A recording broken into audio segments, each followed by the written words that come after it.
Pro1, kanal informasi dan inspirasi. Kanal informasi dan inspirasi. Pro1. Assalamualaikum warahmatullahi wabarakatuh dan selamat siang pendengar Pro1 RRI Makassar dan juga pemirsa ya.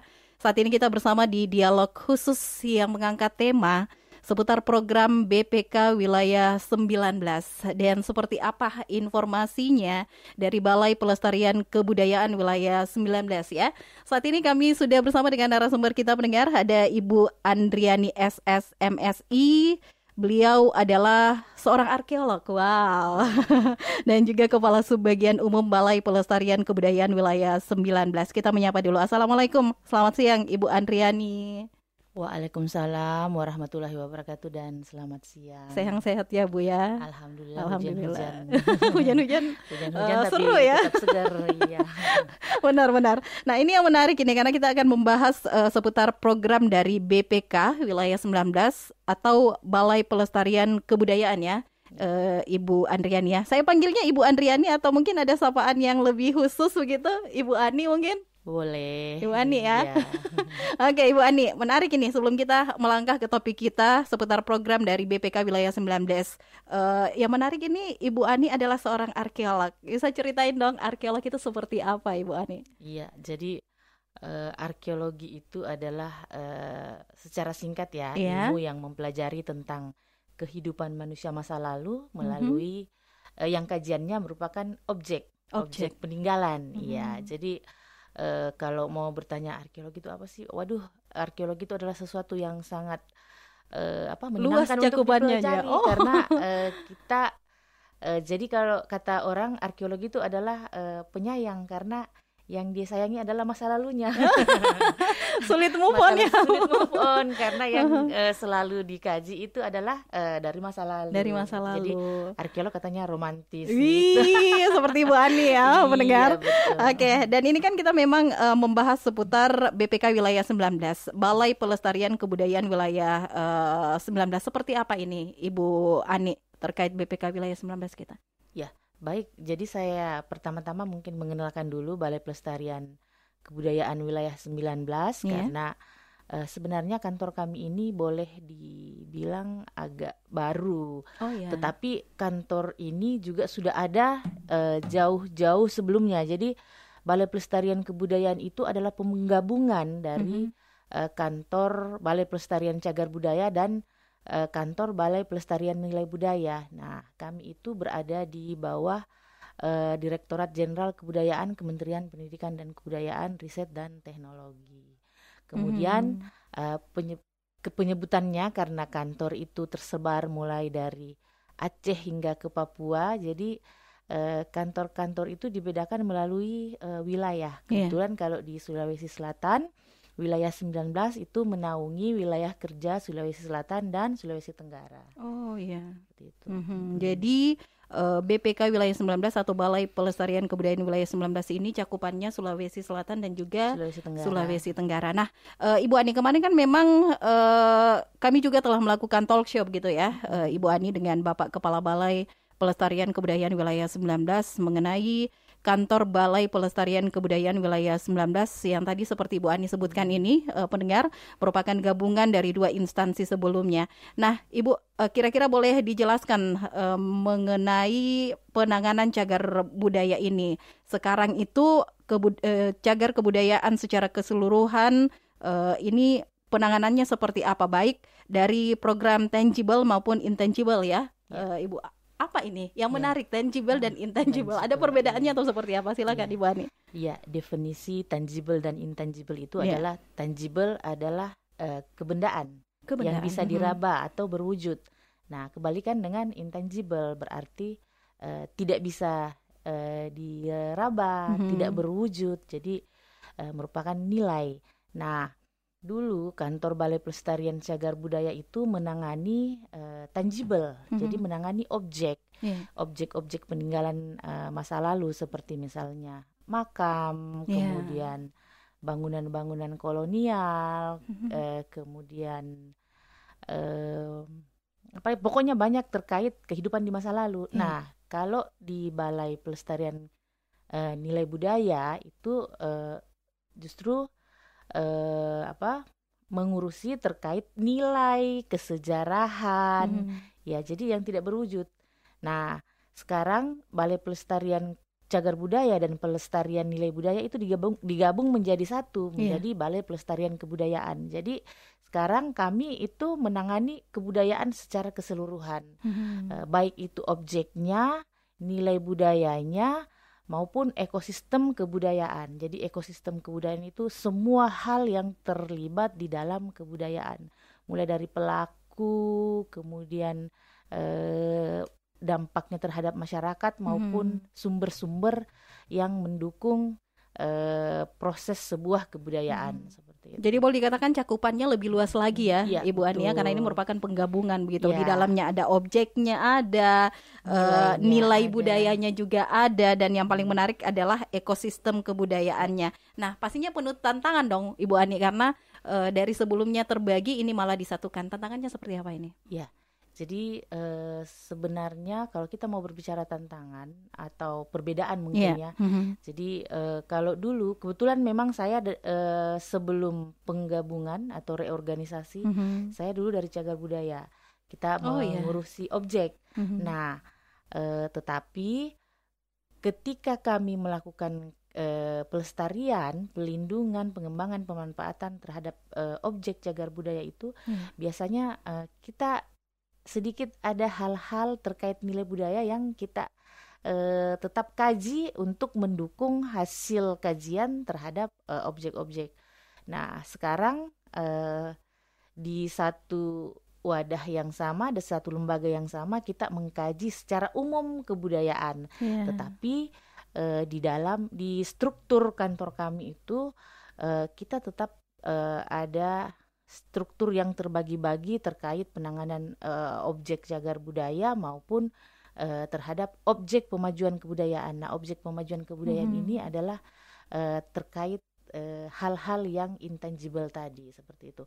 Nah, tantangannya kalau mungkin saya rasa tantangan tidak terlalu signifikan, kecuali kalau kita mau berbicara bahwa ekosistem kebudayaan itu. Nah, kita sekarang juga banyak berinteraksi dengan pelaku-pelaku budaya, baik itu perorangan maupun komunitas. Jadi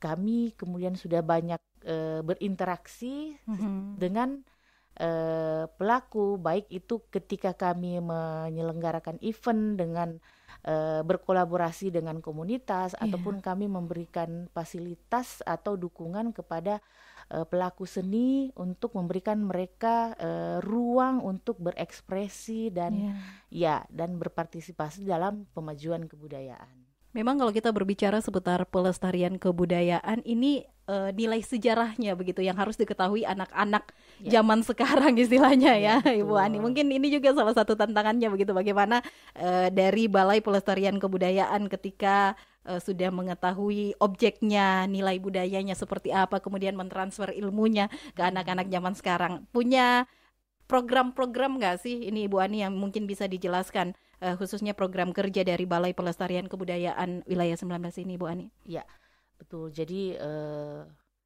menyampaikan kepada halayak, terutama generasi muda, apa sih itu kebudayaan, kemudian bagaimana lembaga ini, Balai Pelestarian Kebudayaan melakukan upaya pelestariannya.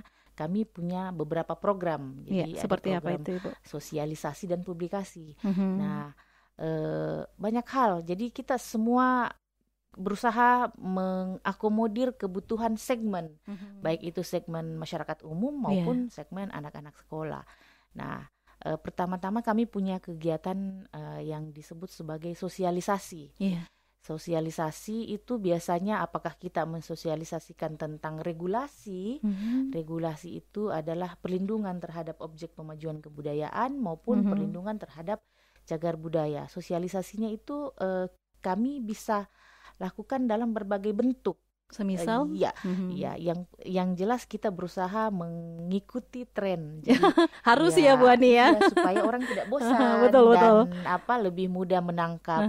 Jadi sosialisasi ada juga yang kami lakukan secara formal, misalnya kita membuka seminar-seminar yang pesertanya adalah masyarakat umum. Kemudian kami juga biasa membuat pameran. Pameran itu biasanya tematik.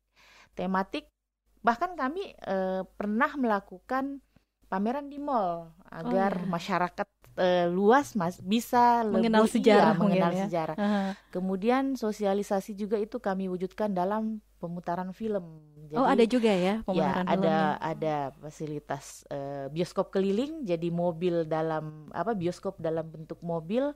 Ya, kita memutar film-film yang punya nilai syarat dengan upaya pelestarian kebudayaan. Kemudian kami juga punya program kerja membuat film. Bagaimana itu upaya pelestarian kebudayaan atau bagaimana objek-objek cagar budaya, bagaimana objek-objek pemajuan kebudayaan itu kami formulasikan dalam wujud yang enak untuk ditonton. Jadi dibuat filmnya. Ada juga program pembuatan animasi. Ada juga ya animasi. Jadi anak-anak sekolah juga bisa agar senang nonton bagaimana sih itu kebudayaan itu. Kemudian ada juga kami buat virtual reality. Nah, seperti apa itu, Bu? Virtual reality ini adalah kita update terhadap perkembangan sekarang. Jadi virtual reality itu adalah bagaimana masyarakat bisa melihat sebuah objek kebudayaan itu di dunia maya. Tanpa harus pergi ke objeknya langsung. Jadi karena jauh kan Bu ya. Ya bisa melalui website resminya Balai Pelestarian Kebudayaan.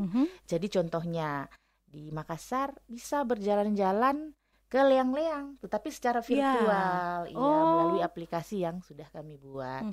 Ini yang telah kami buat itu Benteng Rotterdam, kemudian Taman Arkeologi di Leang-leang, dan segera akan menyusul objek-objek yang beberapa yang sudah menjadi prioritas kami itu akan segera kami buat virtual reality-nya. Karena memang ini menarik, karena kita berbicara seputar objek budaya kan ada banyak Bu ya. Jadi tidak akan ada habisnya dan sangat akan memperkenalkan sejarah kepada masyarakat luas. Bukan cuman orang tua, orang dewasa, tetapi anak-anak lagi ya. Nah ini yang menarik tadi karena memiliki program-program yang dihadirkan ini pendengar memiliki daya tarik tersendiri untuk anak-anak, bagaimana mereka mau menonton dengan kehadiran animasi lah, pembuatan film. Nah tadi yang menarik adalah ada bioskop dalam mobil. Ini apakah langsung menjemput bola begitu Ibu Ani datang ke sekolah-sekolah untuk memperkenalkan ini loh film dari sejarah, dari objek budaya kita yang ada di wilayah 19 ini Bu Ani, seperti apa? Ya betul, jadi mobil bioskop keliling ini biasanya ke sekolah-sekolah.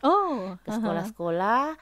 Dan juga kami mengakomodir kebutuhan pemerintah daerah. Seperti jadi, apa itu? Misalnya pemerintah daerah punya event dalam hal kebudayaan, mereka juga ingin menayangkan upaya-upaya yang telah dilakukan oleh pemerintah daerah terhadap pelestarian kebudayaan, dan juga mereka juga ingin masyarakat lebih tahu secara umum apa sih itu Balai Pelestarian Kebudayaan, apa sih itu objek-objek kebudayaan, objek-objek pemajuan kebudayaan. Nah ini makanya mobil bioskop keliling ini biasanya keliling Sulawesi Selatan yang bisa dijangkau.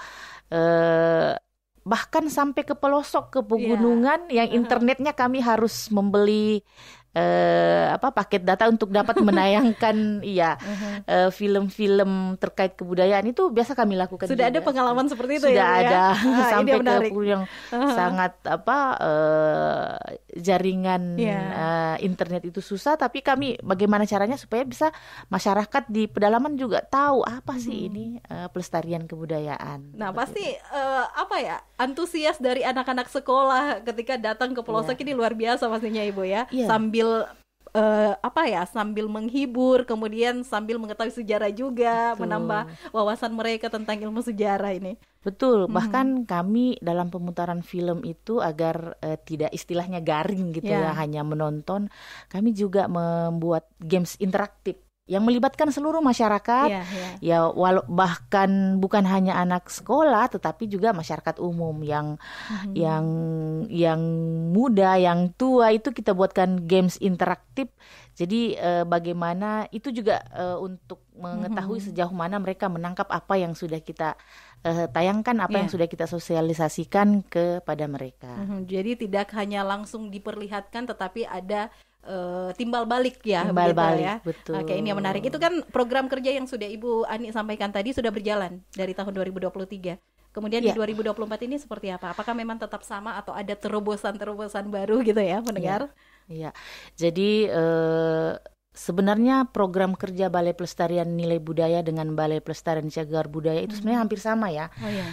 Cuma yang itu tadi membedakan, ada yang mengurusin objek, ada yang mengurusin nilai budaya. Jadi terkait program kerja hampir sama. Nah, ketika sudah di merger, sudah disatukan BPCB dan BPNB, jadi kegiatan itu tetap sama, hampir sama. Hanya ada beberapa yang sedikit saja itu menyesuaikan.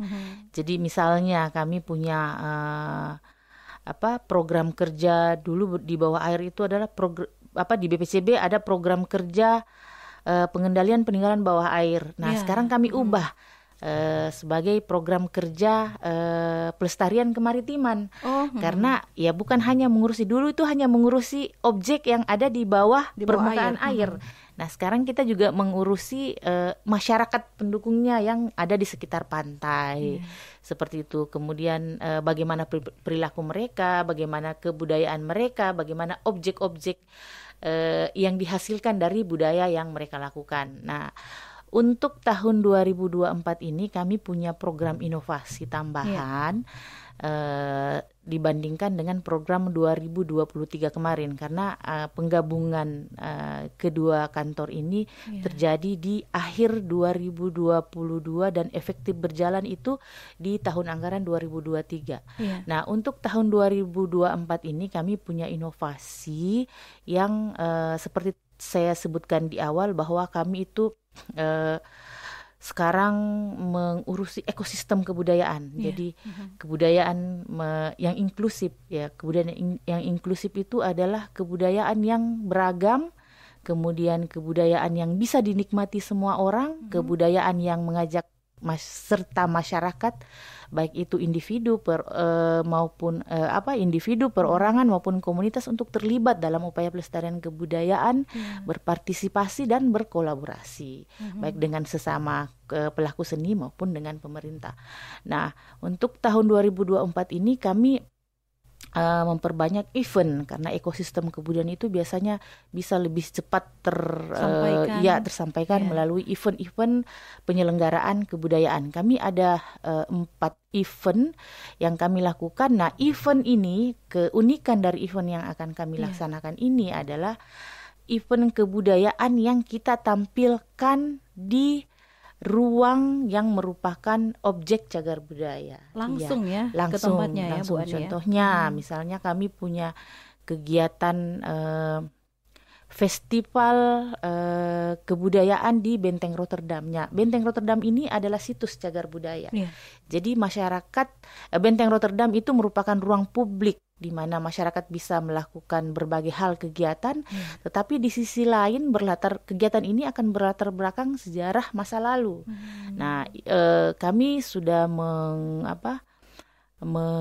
memperbaiki berbagai hal yang terkait dengan fasilitas di dalam Benteng Rotterdam yang bisa mengakomodir atau menjadi ruang atau menjadi panggung bagi masyarakat untuk bisa berekspresi dalam hal seni budaya. Kemudian ada festival layang-layang di Kabupaten Muna. Nah, secara arkeologis di Muna itu banyak terdapat gua-gua prasejarah. Kemudian salah satu keunikannya, kekhasan dari gua-gua prasejarah yang ada di Muna adalah gambar layang-layang yang sudah diklaim sebagai lukisan layang-layang tertua di dunia di gua prasejarah. Nah, jadi kami akan membuat festival layang-layang yang menunjukkan kekhasan. Jadi memang ternyata festival layang-layang ini sudah menjadi budaya yang mengakar di masyarakat di Kepulauan Muna. Kemudian yang ketiga adalah festival kopi. Festival Kopi kopi, juga masuk ya, ya. karena orang mendengar nama Sulawesi Selatan yang Iya. teringat pertama adalah kopi. Kopi. Kopi. Kemudian di pemerintah Kabupaten Toraja memang sudah beberapa tahun terakhir itu ada festival, Iya. festival kopi. Nah, kami sebagai pemerintah yang memang menangani pelestarian kebudayaan akan mensupport, mendukung, karena selama ini Kabupaten Tanah Toraja mungkin dalam hal festival kopi masih lebih memprioritaskan terkait kepariwisataan. Iya. Nah, kami akan masuk untuk lebih mengembangkan dan memperkenalkan kebudayaan Tanah Toraja biar lebih mendunia terkait Tanah Toraja sebagai produsen kopi terbesar di Indonesia. Kemudian kopi adalah sendi-sendi kehidupan di masyarakat Toraja, bahkan orang Indonesia dan dunia pun juga sudah sangat mengenal kopi Toraja. Kemudian yang keempat adalah Festival Kandai. Nah, Apa itu Ibu Festival Kandai? Kandai ini adalah nama dari Kendari. Awal mula nama iya. Kendari itu adalah Kandai. Ada sejarah tersendiri terkait penamaan Kandai. Jadi karena keunikan dari sejarah penamaan Kendari ini, kemudian di Kendari juga dulunya adalah suatu kawasan kota tua yang punya peran penting dalam sejarah Indonesia, khususnya ketika masa kolonialisme. Nah, itu yang kita akan angkat dan termasuk juga mengangkat budaya yang ada di Sulawesi Tenggara, khususnya di daratan Sulawesi Tenggara, Kendari, Konawe dan sekitarnya. Jadi ada 4 event ya targetnya di tahun 2024 ini ya. 2 di Sulawesi Selatan, 2 juga di Sulawesi Tenggara ya. Ini memang menarik. Jadi program-program dari Balai Pelestarian Kebudayaan Wilayah 19 ini ada yang seperti yang disampaikan, ada yang bersifat baru dengan event-event yang ditargetkan di 2024, tetapi di dalamnya juga ada penggabungan begitu ya. Ibu Ania dari kedua instansi sebelumnya yang efektif tadi 2022 dan 2022 akhir dan 3. secara efektif di tahun anggaran 2023. Nah, ini yang menarik juga ini yang Ibu Ani sampaikan tadi. Ketika kita berbicara seputar pelestarian kebudayaan, mengamati objek bukan hal yang sederhana. Kemudian menggali nilai budayanya juga bukan hal yang sederhana, dan ini pastinya menjadi tantangan yang luar biasa begitu ya, Ibu ya, karena menyatukan setelah diamati objeknya, digali kembali nilai budayanya seperti apa, kemudian langsung mentransfer kepada seluruh masyarakat dari lapisan anak-anak, anak muda, dewasa dan juga orang tua. Apakah memang dari pengalaman dari seorang Ibu Ani ini kan yang namanya mengamati objek itu bukan waktu yang singkat gitu ya. Dibutuhkan waktu yang lumayan juga ya. Jadi Ibu ada pengalaman yang bisa di-share begitu kepada pendengar kita ini, Ibu Ani, seperti apa? Ya, baik. Jadi kalau secara pengalaman pribadi ya, karena saya ini adalah arkeologi, kemudian juga antropologi, karena S1 saya arkeologi dan S2 saya antropologi. Jadi arkeologi itu mempelajari tentang objek peninggalan manusia masa lalu, sementara antropologi adalah ilmu yang mempelajari tentang perilaku. Nah, secara pribadi kombinasi dari keduanya membuat saya bekerja tuh sebagai sebuah hal yang sangat menarik. Nah, menariknya adalah kita bekerja sebagai seorang investigator. Conan dulu ada detektif Conan ya. Ada dulu film kartunnya, detektif Conan. Jadi sebuah objek itu adalah sebuah misteri, memecahkan sebuah misteri begitu. Kenapa sebuah objek ini ada? Apa yang terjadi dengan objek ini di masa lalu? Kok bisa objek ini berbentuk seperti ini? Apa yang ada di dalam pikiran manusia masa lalu ketika membuat objek ini? Nah, itu keunikan, daya tariknya ada di situ, seperti itu.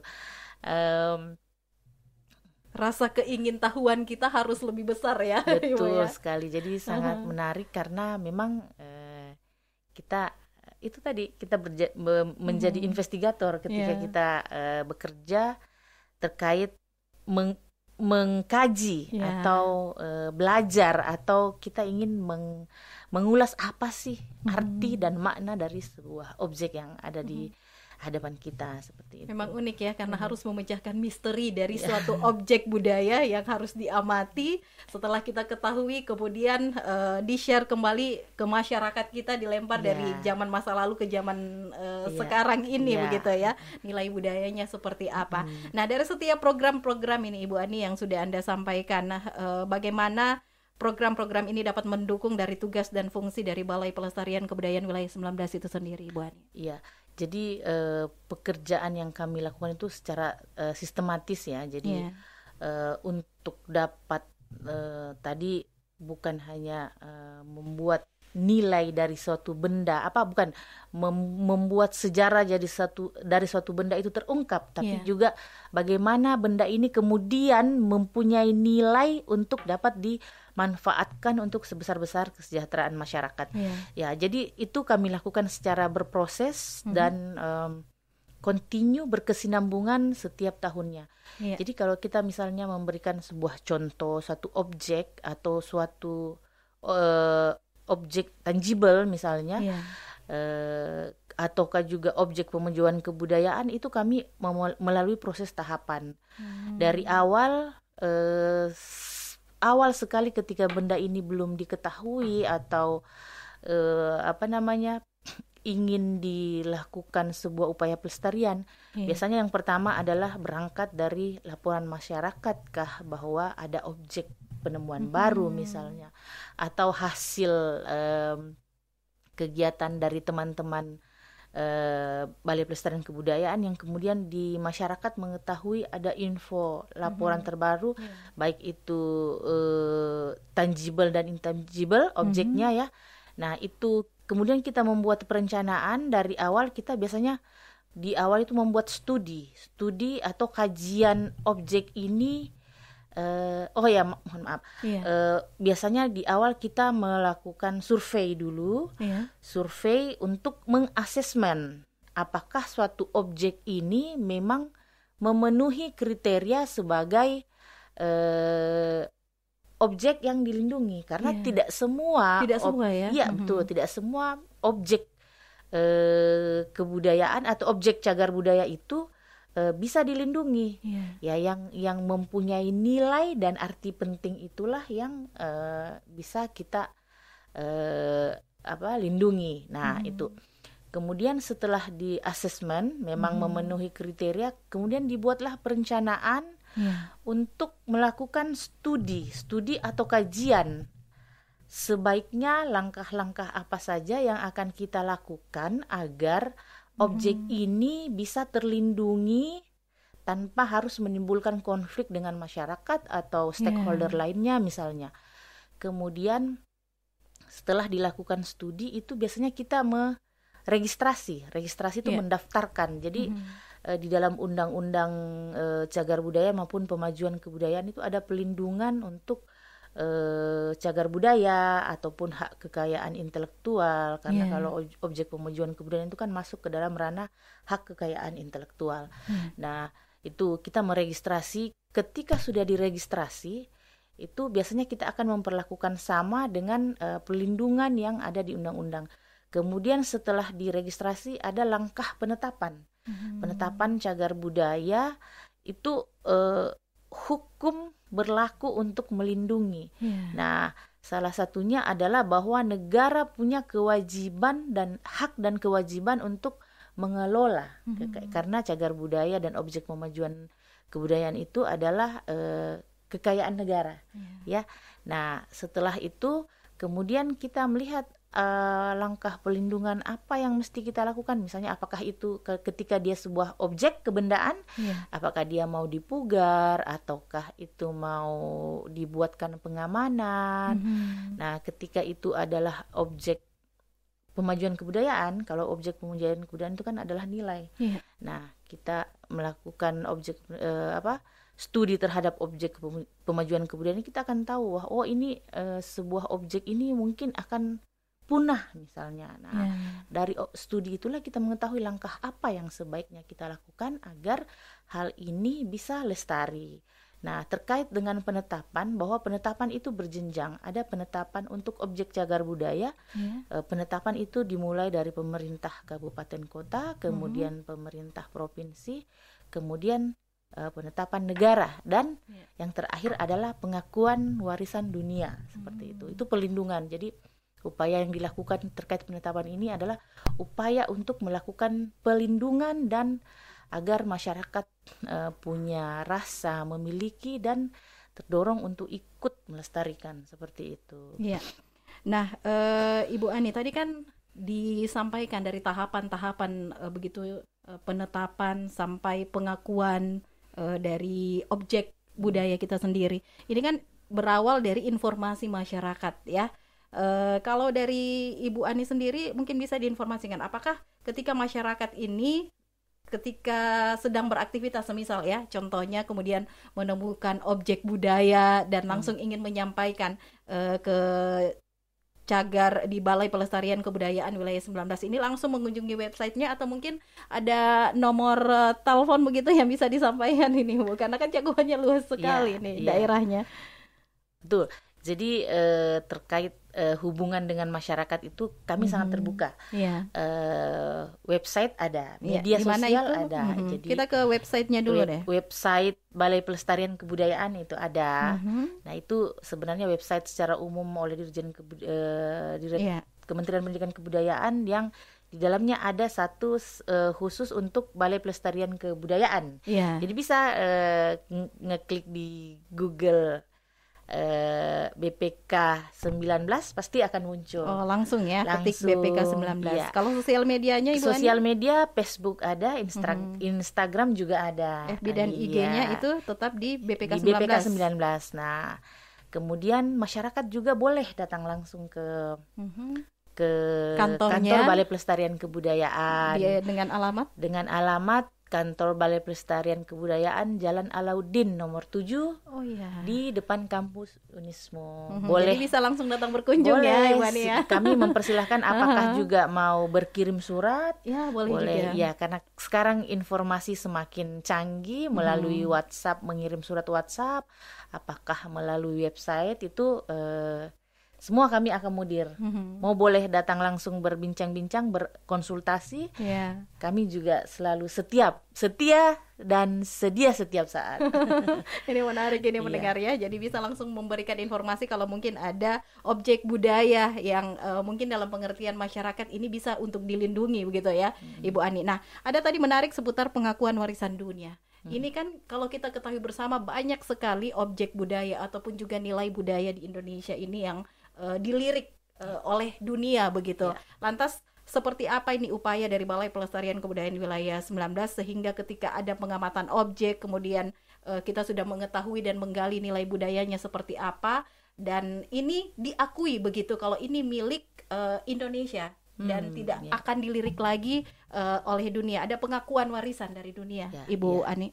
Ya, jadi pengakuan apa warisan dunia itu biasanya dari UNESCO di PBB. Ya, biasanya ada proses asesmen penilaian yang dimulai dari tahap yang pertama. Kalau di dalam Undang-Undang Cagar Budaya nomor 11 tahun 2010 itu dimulai dari namanya pemeringkatan, dimulai dari tingkat kabupaten itu sudah mulai ditetapkan ketika dia memenuhi persyaratan melalui kajian. Itu ditetapkan kabupaten, kemudian naik peringkat lagi ke provinsi, kemudian nasional. Nah, ketika unsurnya memenuhi kriteria sebagai warisan dunia, itu biasanya melalui proses yang panjang terhadap penilaian. Tetapi salah satu hal yang membuat pengakuan dunia itu adalah salah satu syarat yang paling utama adalah menunjukkan sebagai karya agung manusia. Karya agung manusia. Nah, mungkin kalau objeknya kebendaan yang bisa saya berikan contoh adalah misalnya Candi Borobudur. Candi Borobudur itu sudah ditetapkan oleh UNESCO sebagai warisan dunia, karya agung luhur oleh manusia. Kemudian kalau di Sulawesi Selatan adalah seni pembuatan perahu pinisi. Nah, kalau seni pembuatan perahu pinisi itu sebenarnya yang dilindungi adalah bukan objek kapalnya, tetapi seni membuat perahu, pengetahuan tradisional oleh masyarakat bagaimana membuat perahu pinisi, itulah yang dilindungi oleh UNESCO. Jadi intinya ini dari Balai Pelestarian Kebudayaan Wilayah 19 terus mengkawal begitu ya. Betul. Sehingga objek budaya yang ada di wilayah 19 ini mendapat pengakuan warisan dunia, dan paling tidak ini dalam tanda kutip tidak dicuri begitu ya. Tidak dicuri. Oke. Nah, Ibu Ani, ada tidak program-program inovasi begitu yang dihadirkan selain tadi disampaikan ada aplikasinya begitu yang sudah ditargetkan, direncanakan dari Balai Pelestarian Kebudayaan Wilayah 19 dari penggabungan kedua instansi tadi nih, Ibu Ani, silakan. Iya, kalau inovasi tadi itu yang saya sebutkan bahwa membuat event festival atau memberi ruang bagi pelaku seni budaya untuk menunjukkan karya mereka di objek cagar budaya. Jadi kombinasi keduanya itu merupakan sesuatu hal yang sangat luar biasa gitu, seperti itu. Nah, apakah ada stakeholder ini Ibu Ani, atau dalam artian publik yang terlibat dalam program-program dari Balai Pelestarian Kebudayaan Wilayah 19 ini, Ibu Ani? Ya, betul. Jadi kembali lagi bahwa kebudayaan saat ini, kebudayaan itu adalah inklusif. Jadi kita mengajak semua lapisan masyarakat, stakeholder untuk terlibat dalam upaya pelestarian kebudayaan. Kami bisa memberi contoh misalnya. Contoh pelibatannya Ibu Ani ya. Pertama, mungkin kami punya program secara umum di Direktorat Jenderal Kebudayaan ada program fasilitasi. Fasilitasi kita memberi support ke pelaku budaya itu dalam bentuk bantuan keuangan. Jadi bagaimana mereka melindungi kebudayaan, bahkan juga bagaimana mereka merevitalisasi kebudayaan-kebudayaan yang sudah hampir punah, itu kami support. Ada syaratnya, nanti boleh dicek langsung ke website. Nah, untuk tahun 2024 ini untuk pelaku perorangan individu itu kita beri bantuan sebesar 30 juta. Kemudian untuk komunitas atau sanggar-sanggar seni itu sebesar 50 juta. Nah, kemudian dalam hal pelindungan objek cagar budaya, kita setiap bekerja itu pasti bekerja sama melibatkan baik itu pemerintah daerah, pihak akademisi maupun praktisi untuk bersama-sama melakukan pelindungan cagar budaya, baik itu dalam hal misalnya studi atau kajian maupun langsung melakukan pelindungan terhadap objek. Misalnya kami bisa bercontoh akhir tahun 2023 kemarin ekskavasi di gua-gua prasejarah yang ada di Maros Pangkep itu kita melibatkan kampus, kemudian kita melibatkan praktisi, kita melibatkan peneliti dari instansi lain seperti itu. Nah, Ibu Ani, kalau kita berbicara dalam pengamatan objek, penggalian nilai kebudayaan, ini pastinya dibutuhkan SDM yang unggul ini ya, Ibu Ani. Lantas bagaimana penataan SDM itu sendiri khususnya di dalam lingkungan kantor Balai Pelestarian Kebudayaan Wilayah 19, Ibu Ani? Iya. Silakan. Baik. Jadi untuk kerja-kerja di Balai Pelestarian Kebudayaan, kalau kita mau berbicara tentang ilmu yang linear, ilmu yang linear itu terkait keilmuan sejarah arkeologi, antropologi, kemudian keilmuan dalam terkait hal kesenian ya, karena kita juga saat ini sudah terlibat langsung dalam seni. Nah itu tadi seperti kita memberi panggung kepada komunitas untuk dalam hal event pementasan itu kan kita membutuhkan kurator namanya. Kurator itu adalah orang yang mampu menjahit atau menyatukan berbagai kebudayaan yang ada di Sulawesi Selatan, karena kebudayaan yang ada di Sulawesi Selatan, seni-seni budaya yang ada di Sulawesi Selatan itu berbeda. Tapi bagaimana menampilkan dalam suatu panggung itu menjadi sebuah suguhan atau tontonan yang menarik untuk penonton, itu dibutuhkan keahlian khusus. Nah, kurator atau orang-orang yang selama ini punya ilmu dalam seni itu yang paling kita butuhkan. Tapi di sisi lain ilmu pekerjaan di bidang pelestarian kebudayaan ini juga membutuhkan keilmuan lain. Jadi misalnya arsitektur, karena objek-objek peninggalan cagar budaya itu salah satunya adalah bangunan. Iya, betul. Ya, baik itu bangunan berbahan kayu maupun berbahan batuan. Kemudian hukum, karena kami juga di kebudayaan itu ada hukum yang menaungi. Jadi undang-undang pemajuan kebudayaan, undang-undang cagar budaya. Jadi ketika ada pelanggaran terkait cagar budaya ini, karena cagar budaya itu disebut sebagai sesuatu harta yang tak ternilai. Iya, betul. Tidak bisa diukur bahwa benteng ini nilainya 100 juta atau berapa. Jadi sesuatu hal yang tidak bernilai. Nah, makanya ada hukum undang-undang khusus yang menaungi. Nah, oleh karena itu kita juga membutuhkan ilmu hukum. Seperti itu. Kemudian beberapa keilmuan-keilmuan lain yang bisa mendukung pekerjaan-pekerjaan di dalam pelestarian kebudayaan ini, termasuk misalnya filologi atau ahli naskah, atau yang mampu membaca bahasa daerah, itu seperti itu semua. Jadi banyak ilmu yang mendukung, sangat mendukung ini SDM yang handal ya, Ibu Ani ya.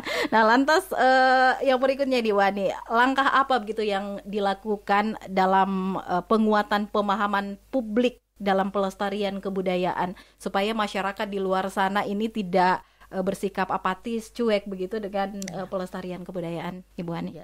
Iya. Itu justru itulah kami sering melakukan sosialisasi dan publikasi. Jadi sosialisasi tadi seperti yang saya sebutkan dengan berbagai cara untuk menarik minat masyarakat, dan biasanya itu kami selalu update mengikuti perkembangan zaman. Jadi kalau sekarang anak-anak muda itu kebanyakan suka nonton film Korea misalnya.